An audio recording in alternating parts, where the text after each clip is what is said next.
शरीर में गति से आपका चैप्टर को देखेंगे और ये जो है आपका एनसीईआरटी का आपका सीरीज़ जो है वो मैं करा रही हूँ। ठीक है, तो चलिए यहाँ पे देख लेते हैं। यहाँ पे आपको बताया जा रहा है, पहला प्रश्न बोल रहा है कि आपका जो है सूची 1 और सूची 2 को सुमेलित कीजिए और सूची के अनुसार जो है आपको बताना है कि आपका सूची 1 और सूची 2 में जो है वो विशेषता है। ठीक है, तो आपका देख सकते हैं कि आपको बताना है क्या कि इसमें से कौन आपका मतलब है आपका मिलान सही होगा। ठीक है, तो चलिए देख लेते हैं हम इसको कि यहाँ पे जो है आपको जानना चाहिए कि जिसको धुराग्र आपका संधि जिसको पिवोटल जॉइंट कहते हैं, तो ये आपका कहाँ होता है, तो गर्दन और आपका सिर को जोड़ने वाली होती है। ठीक है, अर्चल फिक्स कहाँ होता है, यानी फिक्स जॉइंट जो होते हैं वो स्पेशली गति न करने वाले संधि होते हैं। उसी अलावा जो कंदुका का आपका खलिका संधि जिसको बॉल एंड सॉकेट बोलते हैं, तो ये आपका जो है वो आपका सभी दिशाओं में गति प्रदान करने वाला संधि होता है। उसके अलावा संधि क्या होता है, ज्वाइंट होता है, याद रखिएगा। और हिंग ज्वाइंट जो होता है स्पेशली आपका एक दिशा में आपका जो है गति करने वाला संधि होता है, हिंग ज्वाइंट। तो इस तरह से आपका क्या होगा, तो ये आपका हो जाएगा डी 2 4 1 3। डिटेल देख लीजिए यहाँ पे बताया जा रहा है डी, तो आपका सही हो गया। चलिए डिटेल देख लीजिए। अस्थि यानी आपका बताने का मतलब कि बोन जो होता है वो अस्थि एवं उपास्थि मानव कंकाल बनाते हैं और ये जो है वो कंकाल शरीर को जो है आकृति प्रदान करते हैं। यह आपका जो है चलने में सहायक और आपका आंतरिक अंगों की सुरक्षा जो है करता है। ठीक है, उसके अलावा आपका बताया जा रहा है कि मानव कंकाल जो है खोपड़ी, मेरुदंड, उसके अलावा पसलियाँ, वक्ष की अस्थि, उसके अलावा अस्थि क्या होता है, बोन होता है, उपास्थि कार्टिलेज होते हैं। वक्ष की अस्थि हो गई ये, उसके अलावा कंधे और शून्य ये आपका मेखला एवं हाथ पांव की अस्थियों से आपका बनता है। मानव कंकाल में कई संधियाँ होती है। ठीक है, तो याद रखिएगा संधि मतलब होता है ज्वाइंट होती है। आगे बताया जा रहा है कि अगर आप बात करेंगे कि गर्दन और सिर को जोड़ने वाली आपको जो संधि को धुराग्र आपका संधि कहते हैं, तो ये आप याद रखिएगा। तो धुराग्र संधि जो है तो गर्दन और सिर को जोड़ने वाली जो है वो संधि को कहते हैं। धुराग्र जो होते हैं संधि में बेलनाकार अस्थि एक आपका एक छल्ले में आपका घूमती है। अस्थियों के बीच कुछ संधियाँ ऐसी होती हैं, यानी अस्थियों के बीच में आपके कुछ ज्वाइंट ऐसे होते हैं जो गति नहीं कर सकती है, हिल नहीं सकती। ये अचल संधियाँ कहलाती है, यानी फिक्स रहती है। ऊपरी जबड़ा और जो है आपका जो कपाल के मध्य आपका अचल संधि होती है, कपाल सर वाला। ठीक है, और उसके अलावा जो है आपका ऊपरी जबड़ा जो होता है वो कहाँ घूमता है ना। कंदुका खलिका संधि बोलते हैं, बॉल एंड सॉकेट ज्वाइंट जिसको बोलते हैं। तो कंधा और जो कूल्हा होता है, कंधा जो हमारा हाथ वाला कंधा होता है और कूल्हा जो होता है केहूनी वाला संधि को होती है, और ये आपके सभी दिशाओं में क्या करती है कि गति करती है। हिंग संधि जो है वो केहूनी और घुटने की संधि होती है, केहूनी वाला और घुटने को जो हिंग संधि बोलते हैं। ये आपका एक ही दिशा में, जैसे आपका क्या होता है पीछे ही मुड़ता है ना, आगे तो वो मुड़ता नहीं है, पीछे की तरफ कर सकते हैं फोल्ड, लेकिन आगे की तरफ आप फोल्ड नहीं कर सकते। एक ही दिशा में गति प्रदान करती है और ये आपका जो है वो बॉल एंड सॉकेट सभी दिशाओं में करती है। आगे के अलावा बताया जा रहा है कि कंकाल के कुछ अतिरिक्त अंग भी है जो हड्डियों के जितने कठोर नहीं होते, जिन्हें मोड़ा जा सकता है, उन्हें क्या कहते हैं, उपास्थि कहते हैं। ठीक है, इसमें आपका जो हड्डी जैसे आपका कठोर नहीं होते, उदाहरण के लिए आपको कान की अस्थि हो गई, उसके अलावा शरीर की संधियों में अभी आपकी उपास्थि पाई जाती है, यानी शरीर के ज्वाइंट में भी आपको उपास्थि देखने को मिलेगा। चलिए आगे देख लेते हैं। यहाँ पे बताया जा रहा है क्या कि आपको मानव आपका शरीर की पेशियों के संदर्भ में आपको कौन सा कथन जो है वो सही है। संकुचन की अवस्था में पेशी जो होती है वो छोटी, कठोर और मोटी हो जाती है, यह अस्थि को खींचती है, तो बिल्कुल सही है। इसके अलावा दूसरा बोल रहा है कि पेशियों के आपके जोड़े एक साथ सिकुड़ने और फैलने से अस्थि गति करती है, तो नहीं, ऐसा नहीं है, ये आपका 2 गलत है। पेशियों के जोड़े के एक साथ सिकुड़ने और फैलने से अस्थियाँ गति नहीं करती। इस तरह से आपका ए सही हो जाएगा। ठीक है, चलिए देख लेते हैं डिटेल से। यहाँ पे बताया जा रहा है कि आपका कथन 1 सही है और 2 गलत है, क्योंकि पेशी केवल खींच सकती है, वह आपका धक्का नहीं दे सकती है। पेशियों के आपके जोड़े के एकांतर क्रम में सिकुड़ने और फैलने में अस्थियाँ गति करती हैं, न कि एक साथ आपका सिकुड़ने में एवं फैलने से। उसके अलावा बताया जा रहा है कि किसी अस्थि को जो है वो गति प्रदान करने के लिए दो पेशियों को जो है संयुक्त रूप से आपका कार्य करना होता है। जब दो पेशियों में में से आपका कोई एक सिकुड़ती है तो वह आपका अस्थि इस दिशा में खिंच जाती है, ठीक है। तो आपका जो है अस्थि उस दिशा में खिंच जाती है। युगल की आपके दूसरी पेशी स्थिर यानी लंबाई में बढ़कर पतली हो जाती है और अवस्था में जो है युगल की दूसरी पेशी जो है स्थिर अवस्था में आ जाती है। अस्थि को जो है वो विपरीत दिशा में गति प्रदान करने के लिए आप जो स्थिर पेशी सिकुड़ करके अस्थि को अपने पूर्व स्थिति में खींचती है, जबकि आपका पहली पेशी अब जो है स्थिर हो जाती है, ठीक है। आगे देखते हैं, यहाँ पे बताया जा रहा है कि आपका बताना है कि कौन सा जो है केंचुए की शरीर की संरचना और उपयोगिता के संदर्भ में सही नहीं है। तो ठीक है, ये क्या है तो आपका देख लेते हैं। हमारा स्पेशली ये एक ही सही नहीं है, ठीक है। तो चलिए देख लीजिए, यहाँ पे ही यहाँ पे बताया जा रहा है कि केंचुओं का मेरुदंड लंबा और शरीर की पेशियां क्षीण और असंख्य होती है, यही आपका सही नहीं है, ठीक है। तो ये सही हो गया, ठीक है। केंचुए में देख लीजिए जो सही है बिल्कुल तरह से, केंचुए में गति शरीर की पेशियों के बारी बारी से विस्तारण संकुचन से होता है।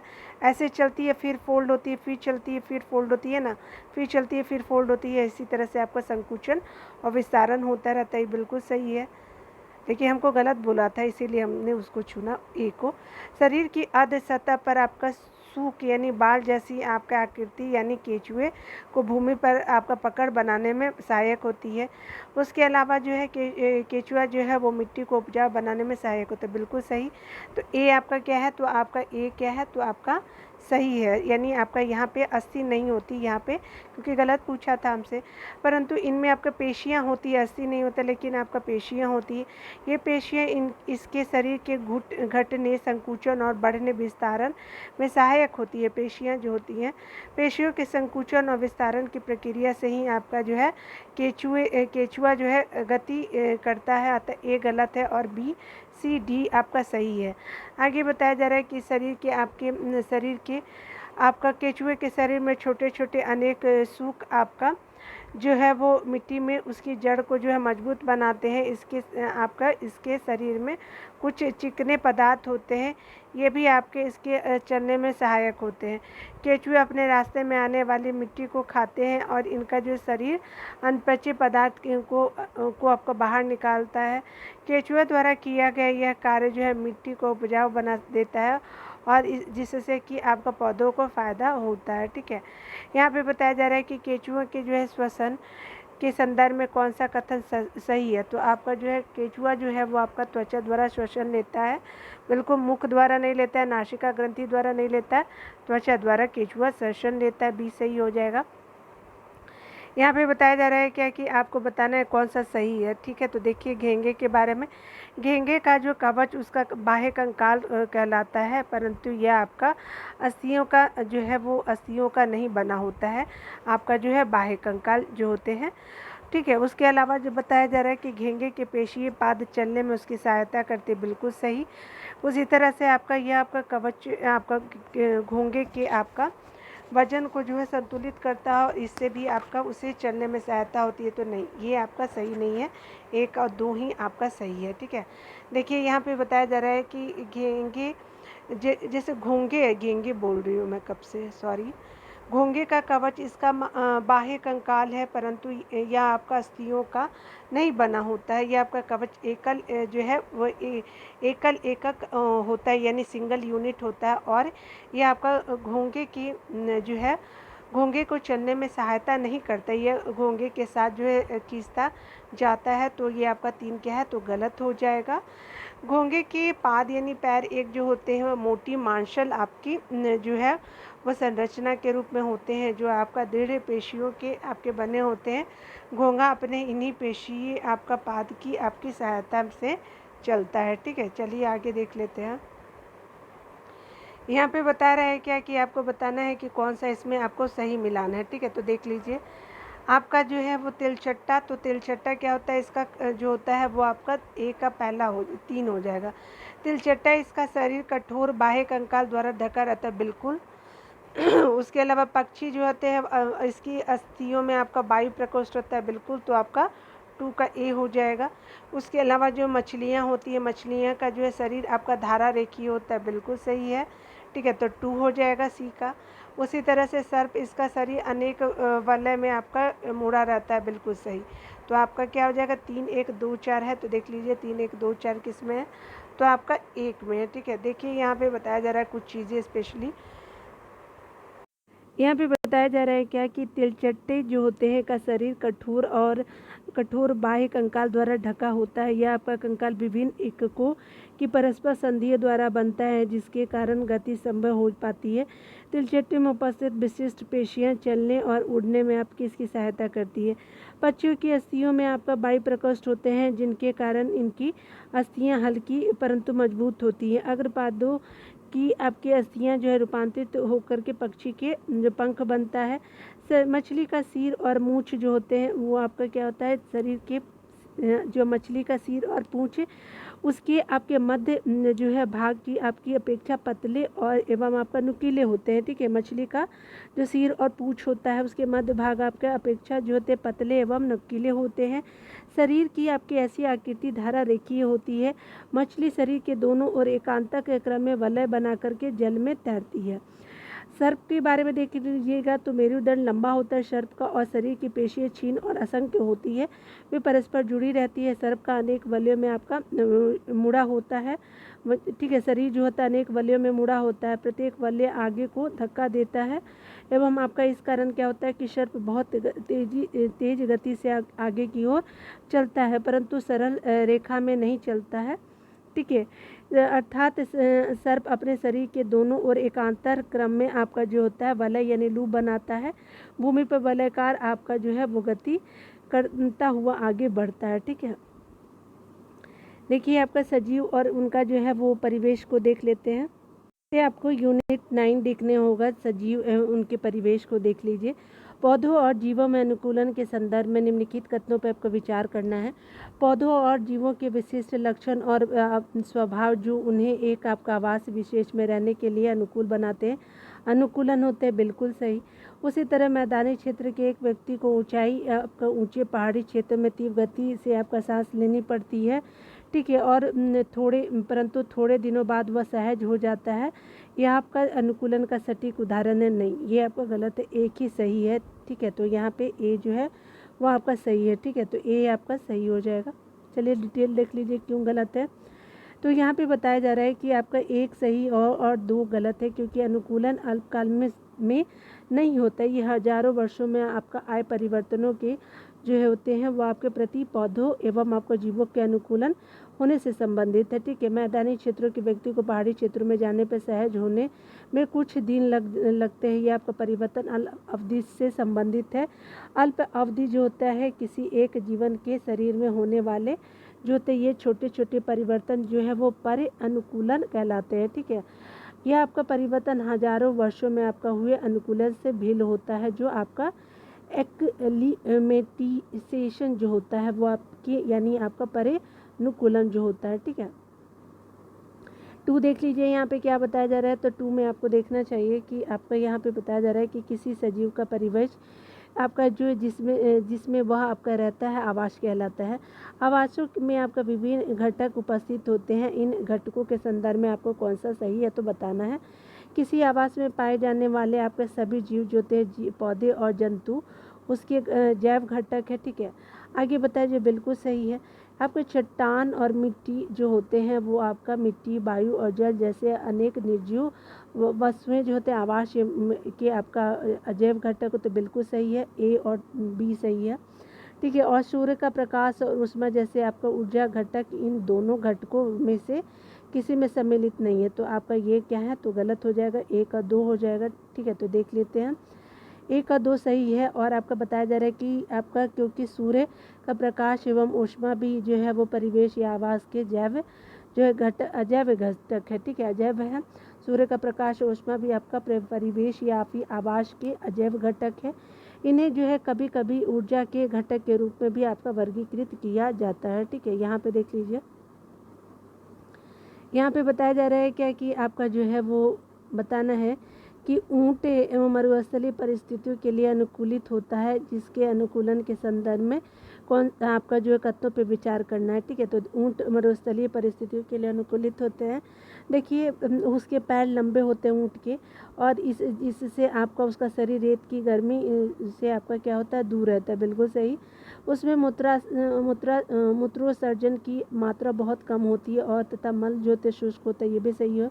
उसको पसीना नहीं आता है, ठीक है। तो ये क्या हो जाएगा, डी हो जाएगा। बिल्कुल सही है और सही पूछा है। तो देखिए उपयुक्त सभी कथन जो है वो सही है। सभी विशेषताओं के कारण आपका ऊँट के शरीर से आपका जल का ह्रास बहुत कम होता है, इसलिए जल के बिना भी वे कई दिनों तक जो है वो आपका दिनों तक रह पाता है। देखिए यहाँ पे बताया जा रहा है कि आपको विचार करना है, ठीक है। और यहाँ पे बताना है कि धारा रेखीय आपका नहीं है। यहाँ पे बताना है कि आपको कौन धारा रेखीय नहीं है। शरीर आपका जो है इनमें से किसका शरीर धारा रेखीय नहीं है। तो देखिए यहाँ पे जो है स्पेशली आपका क्या है, तो आपका जो है मछली का तो है, आपका स्कीविड और ऑक्टोपस का नहीं होता है। तो आपका 2 और 3 आपका सही हो जाएगा। तो आपका सी सही हो जाएगा, ठीक है।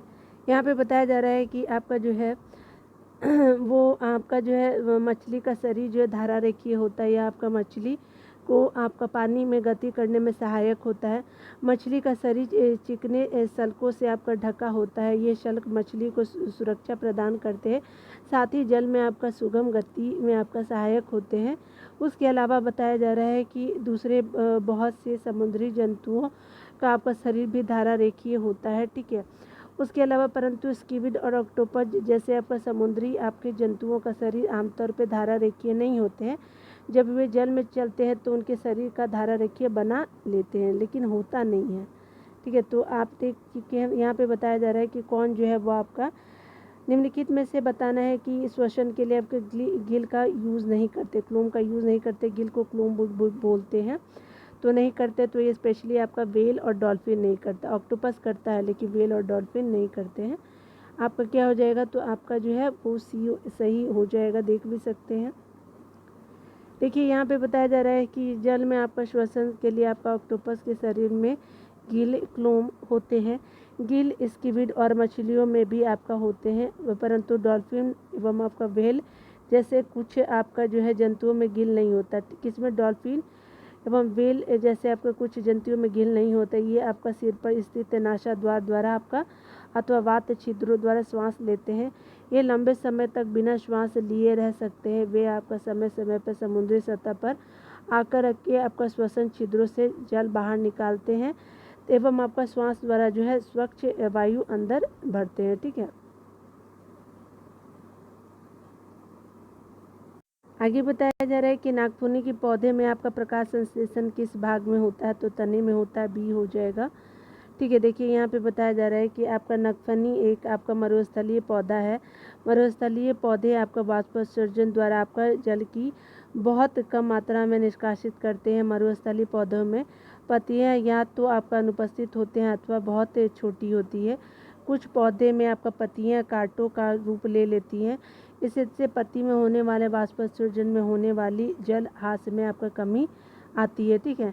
नागफनी में आपका जो है पत्ती जैसे आपका संरचना वास्तव में इसका तना होता है। इसमें आपका प्रकाश संश्लेषण सामान्यतः आपका तने में होता है। तना एक मोटी मोमी परत से ढका रहता है तना, जिसमें आपका जो है पौधों को जो है वो जल संरक्षण में सहायता मिलती है। उसके अलावा अधिकतर मरुस्थलीय पौधे की जड़ें जो होती है वो जल अवशोषण के लिए जो है वो मिट्टी में बहुत गहराई तक चली जाती है, ठीक है। ये हमने देख लिया। देखिए यहाँ पे बताया जा रहा है कि आपका जो है कौन सा आपको बताना है कि पौधों की पत्तियां श्वसन की प्रक्रिया में वायु को अंदर लेती हैं। इस प्रक्रिया के अगले चरण में पत्तियां निम्न में से क्या करती हैं, तो ये करती हैं ऑक्सीजन का उपयोग करती हैं और कार्बन डाइऑक्साइड वायु में आपका निष्कासित करती है। तो यही आपकी करती हैं, तो बी बिल्कुल सही हो जाएगा, ठीक है। चलिए डिटेल देख लेते हैं। पौधे की आपका पौधे की श्वसन क्रिया में आपका गैसों का आदान प्रदान मुख्यतः उनकी पत्तियों द्वारा होता है। पत्तियां जो होती है सूक्ष्म रंध्रों यानी स्टोमाटा द्वारा जो है वायु को अंदर लेती हैं और ऑक्सीजन का उपयोग करती हैं। वे आपका कार्बन डाइऑक्साइड वायु में निष्कासित करती हैं, ठीक है। और प्रकाश संश्लेषण की क्रिया में आपका पौधे प्रकाश की उपस्थिति में वायु की जो है वायु की कार्बन डाइऑक्साइड का जो उपयोग जो है भोजन बनाने के लिए करते हैं तथा ऑक्सीजन छोड़ते हैं। पौधे केवल दिन के समय ही आपका भोजन बनाते हैं, जबकि श्वसन क्रिया दिन और रात दोनों में आपका निरंतर चलती रहती है। भोजन बनाने की प्रक्रिया में निष्कासित आपका ऑक्सीजन की मात्रा पौधे द्वारा श्वसन में उपयोग की गई ऑक्सीजन की अपेक्षा अधिक होती है। ठीक है, ऑक्सीजन की अपेक्षा बहुत अधिक होती है। भोजन बनाने की प्रक्रिया में निष्कासित ऑक्सीजन की मात्रा जो होती है पौधे द्वारा श्वसन में उपयोग की गई ऑक्सीजन की अपेक्षा बहुत अधिक होती है। ठीक है, यहाँ पे देखिए बताया जा रहा है क्या कि हम निम्नलिखित में से किस में आपका श्वसन प्रक्रिया जो है संपन्न होता है। तो पौधे में भी होता है, जीव में भी होता है, बीज में भी होता है। तो डी हो जाएगा, 1 2 3 हो जाएगा। देखिए यहाँ पे बताया जा रहा है कि श्वसन सभी सजीवों का विशिष्ट लक्षण है। यह सभी सजीवों के लिए आपका आवश्यक है, क्योंकि ग्रहण किए गए भोजन से आपका श्वसन के द्वारा जो है श्वसन के द्वारा ही शरीर को ऊर्जा मिलती है। पौधे एवं जीवों के समान ही बीजों में भी आपका श्वसन होता है। उदाहरण के लिए अगर बात करें, गेहूं की बोरी में कुछ जो है वो गर्मी उत्पन्न होती है। यह गर्मी बीजों के श्वसन के कारण उत्पन्न होती है। बीजों में जो होती है श्वसन की आपकी क्रिया उस समय भी चलती रहती है जब अन्य जैव प्रकरण उतने सक्रिय नहीं होते हैं। ठीक है, आगे देखते हैं। यहाँ पे बताया जा रहा है कि विचार करना है उत्सर्जन उद्दीपन के प्रति अनुक्रिया प्रजनन। तो यहाँ पे क्या बताना है तो देख लेते हैं। यहाँ आपको जीव जंतु जो है दोनों, यहाँ पे बोल रहा है कि आपको उपरोक्त में से कौन से आपका सजीवों यानी जंतु और पौधे दोनों के लक्षण में सम्मिलित है। तो आपका 1 2 3 हो जाएगा, डी हो जाएगा। क्या होता है तो देखिए यहाँ पे जो है वो सजीवों यानी जंतु और पौधों दोनों के लक्षण सम्मिलित है। तो किस में है तो देखिए उत्सर्जन भी होता है, उसके अलावा उद्दीपन भी होता है, प्रजनन भी होता है पौधे और जो होते हैं जंतु में। ठीक है, आगे देखिए यहाँ पे बताया जा रहा है कि बाह्य वातावरण में होने वाले कुछ परिवर्तन जैसे आपका कांटा चुभना, तेज प्रकाश, प्रिय व्यंजन इत्यादि को उद्दीपन कहते हैं। सभी सजीव उद्दीपन के प्रति अनुक्रिया देते हैं। छुई मुई लाजवंती जिसको बोलते हैं कि जो है आपका क्या होता है, पौधे की पत्तियां छूने पर अचानक मुरझा सिकुड़ जाती है। यह पौधे में उद्दीपन के प्रति अनुक्रिया का आपका उदाहरण है। प्रजनन पौधे और जंतुएं दोनों में होती है। ठीक है, परंतु आपका दोनों में उसके तरीके भिन्न हैं। ठीक है, आगे देखते हैं। यहाँ पे गति और दूरी का मापन बताना है। तो यहाँ पे लंबाई का एसआई मात्रक है तो मीटर। तो निम्नलिखित में लंबाई का एसआई मात्रक क्या है तो मीटर है, ए हो जाएगा। देखिए यहाँ पे बताया जा रहा है क्या कि समस्त आपका संसार के वैज्ञानिकों द्वारा एक समान मापन के लिए जो है वो मानक मात्रकों के एक सेट को स्वीकार किया गया है। आजकल जिस मानक जो है वो आपका मात्रक प्रणाली का उपयोग होता है उसे अंतर्राष्ट्रीय मात्रक प्रणाली एसआई कहते हैं, और लंबाई का जो एसआई मात्रक आपका मीटर है। ठीक है, आगे देखिए यहाँ पे बताया जा रहा है कि यहाँ पे आपको कौन सा जो है वो सही सुमेलित है। तो वाहन आपका सरल रेखीय आपका जो है वो गति रेखीय गति है, सरल रेखीय गति है, रेक्टी लीनियर मोशन है। तो आपका ए सही है। पंखा आवर्ती नहीं होता, झूला वर्तुला गति नहीं होता। ठीक है, तो आपका ए सही हो जाएगा। देखिए यहाँ पे बताया जा रहा है कि आपका वाहनों की गति जो है वो स्पेशली सरल रेखीय गति का उदाहरण है। जब वस्तुएं जो है वो सरल रेखा के अनुदिश गति करती हैं तो ऐसी गति सरल रेखीय गति कहलाती है। जब कोई वस्तु इस प्रकार की गति करती है तो उस वस्तु की किसी नियत बिंदु से आपका नियत बिंदु से दूरी समान रहती है, तो इस प्रकार की गति वर्तुल गति कहलाती है। पंखा आपका घड़ी की जो है सुई, उसके अलावा कुम्हार के चाक आदि की गति वर्तुल गति के आपके उदाहरण है। आगे बताया जा रहा है क्या कि ऐसी गति जो आपका एक निश्चित समय अंतराल के बाद अपनी गति को दोहराती है उसे आवर्ती गति कहते हैं। पार्कों में आपके लगे जो झूले होते हैं, घड़ी की पेंडुलम, गिटार के आपका तार और ढोल के आपका पृष्ठ आदि की गति जो होती है आवर्ती गति कहलाती है। ठीक है, ऐसे ऐसे होता है ना वही। ठीक है, याद रख लीजिएगा। यहाँ पे बताया जा रहा है कि निम्नलिखित में से कथनों में से विचार कीजिए। तो 1790 में आपका फ्रांसीसियों ने मापन की एक आपका मानक प्रणाली की रचना की जिसे मीटरी आपका पद्धति करते हैं। 1790 में बिल्कुल सही है। उसी अलावा जो है सत्य पूछा जा रहा है। ठीक है, 1 मीटर को 100 बराबर भागों में विभाजित किया जाता है तो सेंटीमीटर मिलता है, बिल्कुल सही। ठीक है, उसी के अलावा जो है आपका 1 सेंटीमीटर में 20 मिलीमीटर होता है, तो नहीं, ये आपका जो है वो 20 मिलीमीटर नहीं होता, तो सी ही आपका 3 ही गलत हो जाएगा। तो देखिए आपको बताया जा रहा है कि उपयुक्त कथन 1 और 2 सत्य है, 3 गलत है, क्योंकि 1 सेंटीमीटर में 10 मिली, 1 सीएम बराबर क्या होता है कि 10 mm होता है, मिलीमीटर होता है। यहाँ पे क्या लिखे हुए हैं कि 20 मिलीमीटर होता है, गलत है, ना कि 20 मिलीमीटर। ठीक है, चलिए आगे देख लेते हैं। यहाँ पे देखते हैं आपको प्रकाश और छाया में परावर्तन को। तो बताना है कि आपका अपवर्तन, परावर्तन, विवर्तन यानी दर्पण में आपका प्रतिबिंब के बनने के लिए प्रयुक्त उपयुक्त कौन सा आपका घटना और आवश्यक है। घटना है दर्पण में प्रतिबिंब के बनने के लिए, तो आपका क्या है, तो परावर्तन जो है वो आपका क्या होता है, दर्पण में प्रतिबिंब बिंब के आपके दर्पण जो है, जो आपका दर्पण में प्रतिबिंब के बनने के लिए जो है वो परावर्तन जो है वो आपका ज़रूरी होता है। तो दर्पण में प्रतिबिंब के बनने के लिए आपका जो है वो परावर्तन आपका ज़रूरी होता है, अपवर्तन और विवर्तन ज़रूरी नहीं होता है। ठीक है, यहाँ पे बताया जा रहा है क्या कि आपका दर्पण में प्रतिबिंब का बनना प्रकाश को परावर्तन के कारण होता है, अपवर्तन और विवर्तन इसके लिए आवश्यक नहीं है। यहाँ पे बताया जा रहा है कि व्यक्ति आपका वस्तुओं को देख पाता है जब वह आपका जो है वह प्रकाश वस्तु पे पड़े और आपका आंखों की तरफ आए। ठीक है, तो यहाँ पे हमने देख लिया व्यक्ति जो है वस्तुओं को तभी देख पाता है जब आपका प्रकाश जो है वस्तु पे पड़ता है और फिर जो है वस्तु से आपका आंखों पर आता है। ठीक है, आगे देखते हैं। यहाँ पे बताया जा रहा है कि आपका जो है निम्नलिखित में से कौन असत्य है। तो यहाँ पे देखिए जो असत्य कौन से है, जब प्रकाश के पथ में कोई अपारदर्शी आपकी वस्तु आ जाती है तो उस वस्तु की छाया नहीं बनती है। ठीक है, तो आपका क्या होती है कि यही असत्य है। ठीक है, जब प्रकाश के पथ में कोई अपारदर्शी वस्तु आ जाती है तो बनती है ना, तो ए हो जाएगा। देखिए यहाँ पे बोला जा रहा है कि दर्पण परावर्तन से हमें सुस्पष्ट प्रतिबिंब प्राप्त होते, बिल्कुल सही। पारभासी आपका वस्तुएं आकाश के कुछ भाग को भी अपने में से होकर जाने देती है। प्रतिबिंब छायाओं से जो है छायाओं से जो है वो अत्यधिक भिन्न होते, तो बिल्कुल सही। यहाँ पे जो सही नहीं है, ए सही नहीं है। देखिए जब प्रकाश के पथ में कोई अपारदर्शी वस्तु आ जाती है तो उस वस्तु की छाया बनती है, तो अन्य जो है वो असत्य है। ठीक है, जो सत्य है। विद्युत परिपथ को देख लीजिए, यहाँ पे क्या बोला जा रहा है, तो आपका जो सही बताना है। ठीक है, तो देख लीजिए सही बताना है। विद्युत सेल उसमें आपका ये हम क्या पढ़ रहे हैं, तो ये आपका स्पेलिंग विद्युत और परिपथ को पढ़ रहा है। ठीक है, तो विद्युत परिपथ को देख लीजिए। यहाँ पे विद्युत सेल उसमें संचित रासायनिक पदार्थों से आपका विद्युत उत्पन्न करता है। विद्युत सेल उसमें आपका संचित रासायनिक पदार्थों से जो विद्युत उत्पन्न करता है। विद्युत सेल में एक आपका सिरा धनात्मक और दूसरा ऋणात्मक होता है, बिल्कुल सही है। आपका विद्युत से स्विच का उपयोग विद्युत धारा के प्रभाव को रोकने और प्रारंभ करने से किया जाता है। 1 भी सही, 2 भी सही, 3 भी सही हो जाएगा। तो यहाँ पे क्या हो जाएगा, डी सही है। ठीक है, तो डी सही होगा, उपरोक्त सभी सही है।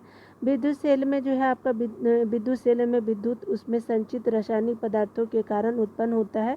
इस सेल का जो है एक सिरा धनात्मक और दूसरा ऋणात्मक होता है। स्विच एक सरल युक्ति है जो विद्युत धारा के प्रवाह को रोकने या प्रारंभ करने के लिए प्रारंभ करने के लिए परिपथ को तोड़ने और जोड़ने का कार्य करती है। ठीक है, आगे देखिए बताया जा रहा है क्या कि आपको बताना है कि कौन सा जो है आपका जो है वो विद्युत चालक के उदाहरण है। तो आपका जो है वो मानव शरीर है और एल्युमिनियम की पट्टी है। थर्मोकोल और वायु नहीं है। ठीक है, विद्युत चालक का उदाहरण एल्युमिनियम की पट्टी और मानव शरीर है। आपका तीनों चार जो है वो सही हो जाएगा।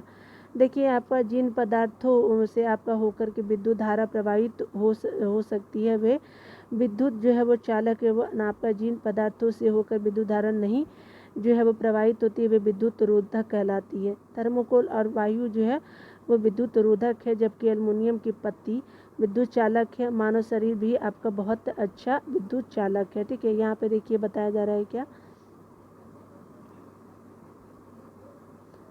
तो यहाँ पे बताया जा रहा है कि कौन सा जो है आपका सही बताना है। ठीक है, तो यहाँ पे कथन पे विचार करना है। ठीक है, पे बताया जा रहा है कि विद्युत चालक और विद्युत रोधक से संबंधित कथन को देखेंगे। जिस पदार्थ में आपका विद्युत धारा का प्रभाव होता है उसे विद्युत चालक, तथा जिस पदार्थ में विद्युत धारा का प्रभाव नहीं होता है उसे विद्युत रोधक कहते हैं। बी आपका सही हो जाएगा। ठीक है, तो विद्युत चालक क्या होता है, तो आपका जिस पदार्थ में आपका विद्युत धारा का प्रभाव होता है उससे आपको विद्युत चालक कहते हैं। जिस पदार्थ में विद्युत धारा प्रवाह नहीं होता विद्युत रोधक कहते हैं। ठीक है, आपका बी हो जाएगा बिल्कुल सही। चलिए यहाँ पे देख भी सकते हैं कि जिन पदार्थों से आपका जो है वो करके विद्युत धारा प्रवाहित होता है वे आपको विद्युत चालक कहलाते हैं, और जिन पदार्थों से होकर विद्युत धारा प्रवाहित नहीं होता विद्युत रोधक कहलाते हैं। विद्युत बल्ब में होता है फिलामेंट होता है, ये हो जाएगा आपका जो है विद्युत बल्ब में आपका फिलामेंट होता है और जो इसके टर्मिनलों से जुड़ा होता है और विद्युत धारा प्रभावित होने पर यह आपका फिलामेंट दीप्त हो उठता है। ठीक है, आगे देखिए यहाँ पे बताया जा रहा है कि आपका कौन सा जो है वो सत्य है। बंद विद्युत परिपथ में विद्युत धारा विद्युत सेल की आपके एक टर्मिनल से आपका दूसरे टर्मिनल तक प्रवाहित होती है। बंद विद्युत परिपथ में विद्युत धारा जो है वो आपका विद्युत सेल के एक टर्मिनल से दूसरे टर्मिनल में आपका क्या होती है कि प्रभावित होती है। स्विच एक आपका जटिल युक्ति है, इसमें आपका क्या होता है कि विद्युत धारा के प्रवाह की कम या आदि किया जाता है, नहीं, ये आपका ए सही हो जाएगा। ठीक है, क्योंकि आपका ट्रांसफार्मर से होता है ना। ठीक है, ए आपका सही है। चलिए देख लीजिए यहाँ पे बोला जाए आपका जो स्विच एक सरल युक्ति है जो विद्युत धारा के प्रवाह को रोकने या प्रारंभ करने के लिए परिपथ को तोड़ता है या आपका पूरा करता है। ठीक है, आगे देखते हैं चुंबकों एवं मनोरंजन को देख लेते हैं। यहाँ पे क्या बोला जा रहा है, तो चुंबकों द्वारा मनोरंजन को देखेंगे तो यहाँ पे बोला जा रहा है कि सही बताना है। मैग्नेटाइट एक आपका प्राकृतिक चुंबक है, बिल्कुल सही। उसके अलावा चुंबक आपका कुछ पदार्थों को आकर्षित करता है, ऐसे पदार्थों को चुंबकीय पदार्थ कहते हैं, बिल्कुल सही। दो चुंबकों के आपके समान ध्रुव एक दूसरे को आकर्षित करते हैं, उसके अलावा जो असमान ध्रुव जो प्रतिकर्षित करते हैं, तो ये आपका गलत है। तो बी आपका जो है आपका 3 गलत है, 1 और 2 सही है, तो देख सकते हैं। मैग्नेटाइट एक प्राकृतिक आपका चुंबक है, इसमें आपका क्या होता है लोहा उपस्थित होता है। चुंबक लोहा निकेल कोबाल्ट जैसे कुछ पदार्थों को जो आकर्षित करता है चुंबक जो है, ऐसे पदार्थों को चुंबकीय पदार्थ कहते हैं। जो आपके पदार्थ चुंबक से आकर्षित नहीं होते वे अचुंबकीय पदार्थ है। आपका स्पेशली क्या होता है, तो आपका प्रत्येक चुंबक के 2 ध्रुव होते हैं, उत्तरी ध्रुव और दक्षिणी ध्रुव। स्वतंत्रता पूर्वक लटकने पे आपका चुंबक सदैव उत्तर दक्षिण में आपका आकर रुकता है। ठीक है, 2 आपका चुंबकों के असमान ध्रुव एक दूसरे को आकर्षित करते हैं, जबकि आपके समान ध्रुव जो है वो आपका ध्रुवों में परस्पर आपका जो है प्रतिकर्षण करते समान प्रतिकर्षण करते हैं। ठीक है, यहाँ पे देखिए आपका क्या है, तो चुंबकीय कोबाल्ट हो जाएगा। ठीक है, उसके अलावा अचुंबकीय मिट्टी हो जाएगा। ठीक है, आपका जो है देख सकते हैं। तो चलिए यहाँ पे डायरेक्ट ही देख लीजिए, यहाँ पे ए हो जाएगा, तो आपका चुंबकीय क्या हो जाएगा कोबाल्ट हो जाएगा। आपका मैग्नस क्या होता है, ये आपका यूनानी हो जाएगा।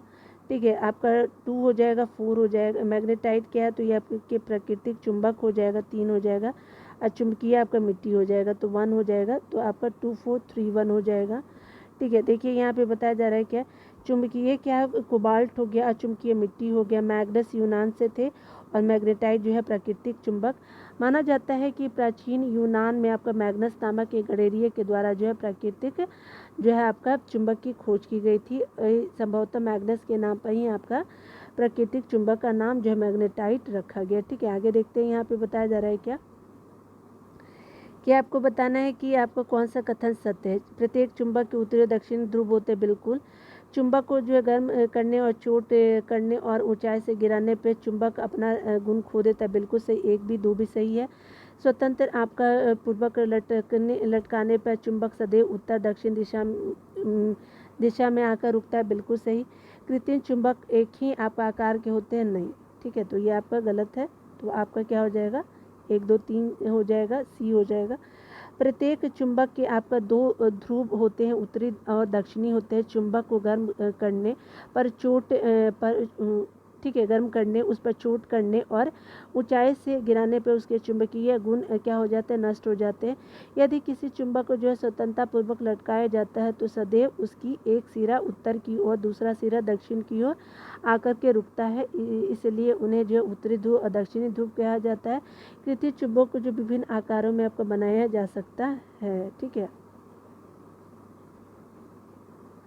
देख लीजिए जल को देख लीजिए, यहाँ पे क्या बोला जा रहा है, तो यहाँ पे कहा जा रहा है कि आपका जो है आपका वाष्पन वाष्पोत्सर्जन और संघनन है। तो उपयुक्त में से किन कारणों से बर्फ युक्त जल से आपके भरे गिलास को जो है वो बाहरी सतह पर आपका जल की बूंदें जो है वो जल की छोटी बूंदें एकत्रित हो जाती है, तो केवल 3 हो जाएगा, संघनन हो जाएगा 3। वाष्पोत्सर्जन और आपका वाष्पन वाष्पोत्सर्जन नहीं होता, आपका संघनन होगा, तो सी हो जाएगा। ठीक है, देख लीजिए जल वाष्प के द्रव अवस्था में परिवर्तित होने की प्रक्रिया को संघनन कहते हैं। तो जल वाष्प की द्रव अवस्था में जो है वो आपका परिवर्तित होने की प्रक्रिया को संघनन कहते हैं। उसके अलावा जो है वो आपका बर्फ़ युक्त जल से आपका गिरे गिलास की बाहरी सतह पर आपका जल की छोटी बूंदे जो है वो संघनन के कारण आपका एकत्र हो जाती है। वायु में आपका जलवाष्प उपस्थित होते हैं।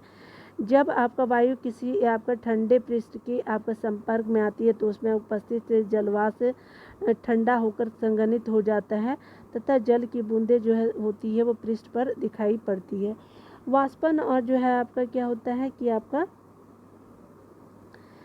जो है वाष्पन और वाष्पोत्सर्जन दोनों से आपका जल द्रव से आपका वाष्प अवस्था में बदलता है। जल द्रव्य से वाष्प अवस्था में वाष्पन और वाष्पोत्सर्जन में होता है। ठीक है, आगे देखते हैं। यहाँ पे जो है सत्य बताना है कि कौन सा आपका सत्य होगा। ठीक है, तो यहाँ पे बताया जा रहा है क्या कि आपका जो है सत्य बताना है।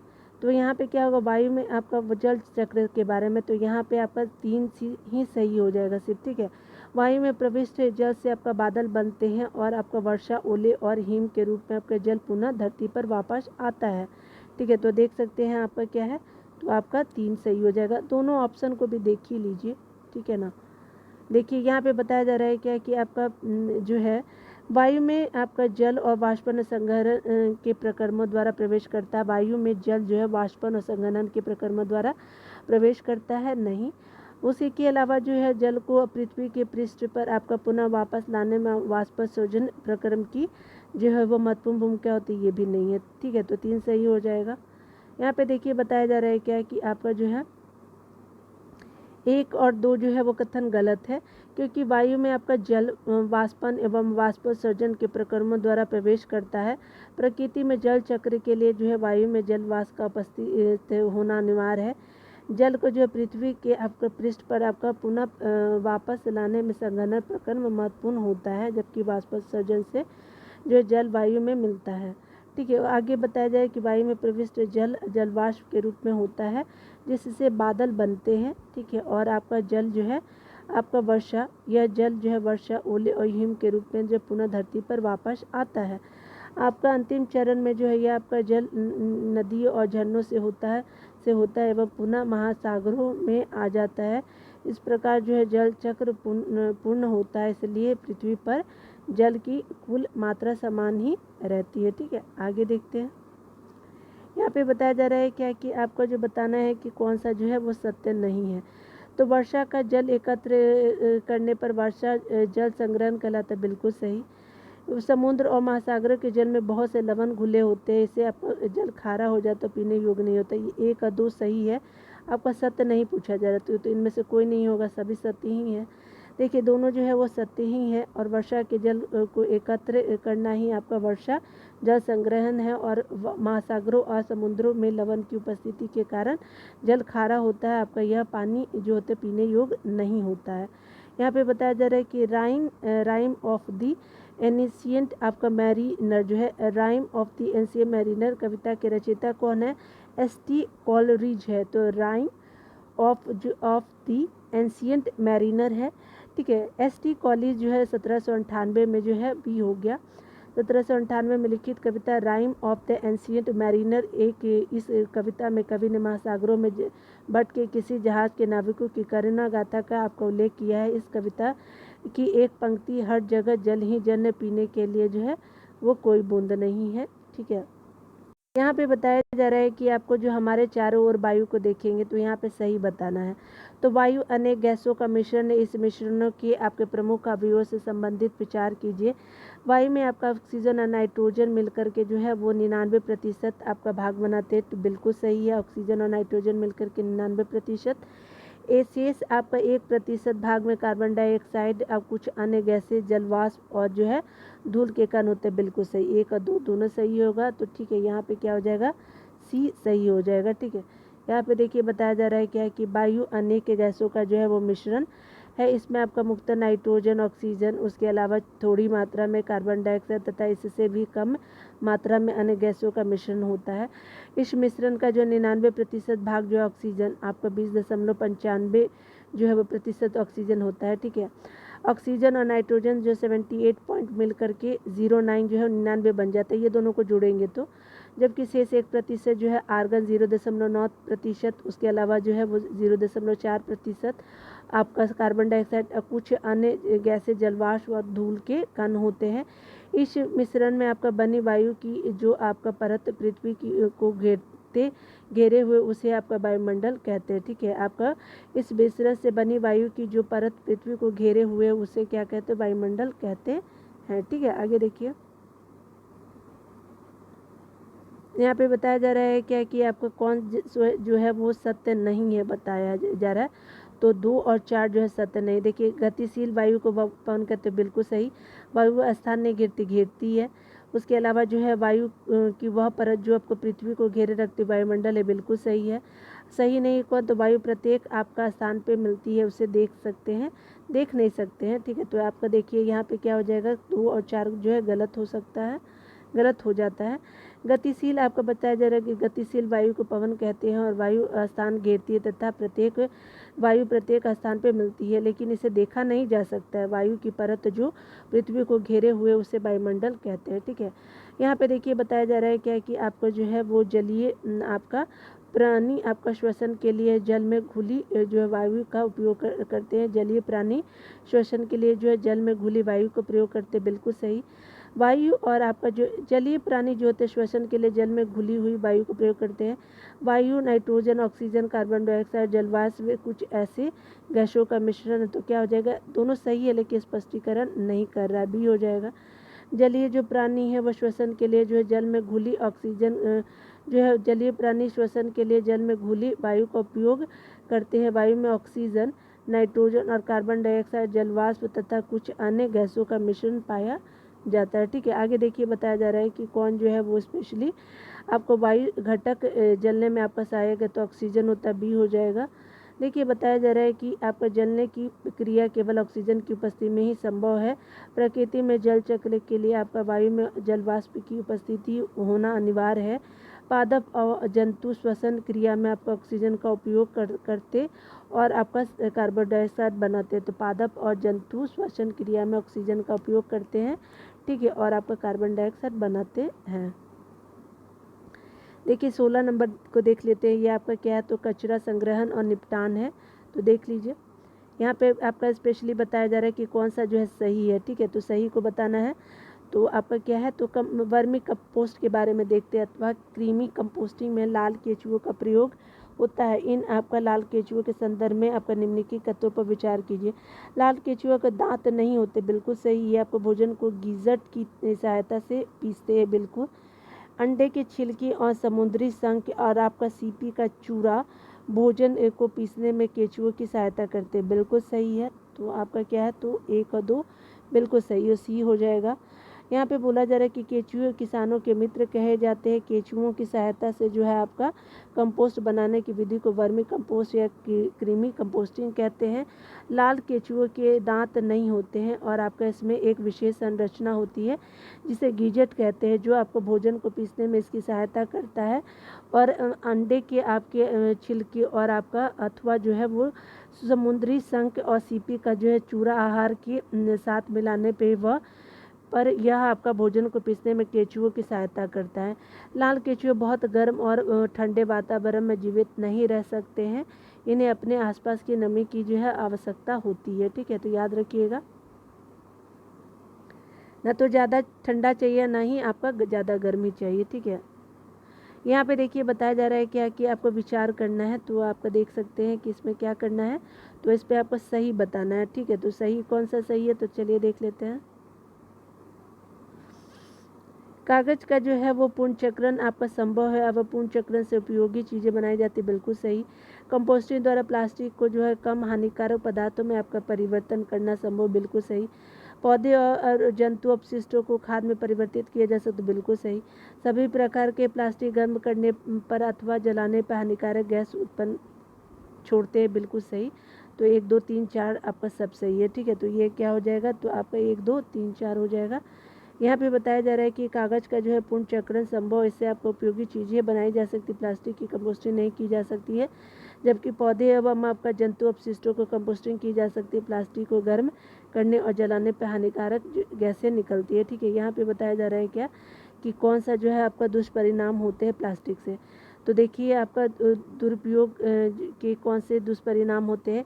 खाद्य पदार्थों का हानिकारक तथा कैंसर कारक होना। ठीक है, पशुओं की मृत्यु का कारण बनता है। शहरों में जल भराव या बाढ़ आता है, तो बिल्कुल सही हो जाएगा, डी हो जाएगा।